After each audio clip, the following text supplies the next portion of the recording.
So if I were to ask you who was the chosen one, would you say Anakin or Luke? Well, what if I were to tell you that they can both be right? And here's why. Alright, so Anakin was of course foretold by the Jedi to be the one who would bring the balance to the Force, which the Jedi believed would result in him bringing an end to the Sith Empire for good, leaving out some very nasty details in the process though. After Anakin's fall to the dark side, every Jedi who knew of his betrayal, including Obi-Wan, gave up in believing that Anakin was the chosen one. The only people who still held true to their belief for Anakin was Qui-Gon, Padme, and later would be Luke as well. We've also seen Qui-Gon's Force Ghost even mention that he could still be saved, while Obi-Wan already lost hope for him after their final fight in the Kenobi show. Even Padme's last words were to encourage Obi-Wan to give him a chance, and, as Luke insisted, he felt that there was a conflict inside of his father's heart, slowly pulling him towards the light side of the Force.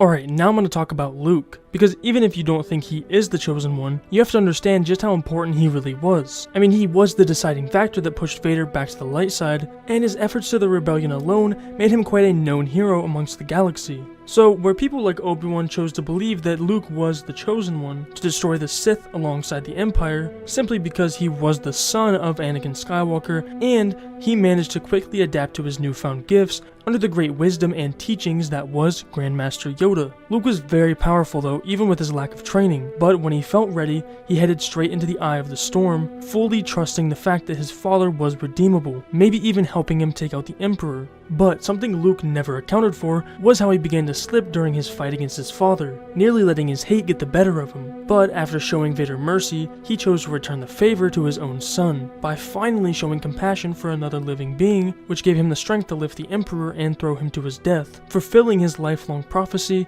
all because his son showed him that he wasn't just a monster, and that he still hadn't killed Anakin. Now, personally, I do believe that Anakin was the chosen one, simply because of all the evidence and canon and legends that proves it to be so. But I also can understand if you believe that Luke was the chosen one, as he really was the only reason Vader was able to be redeemed, and truly fulfill his prophecy as the chosen one. So now I want to ask you the question, who do you believe was truly the chosen one?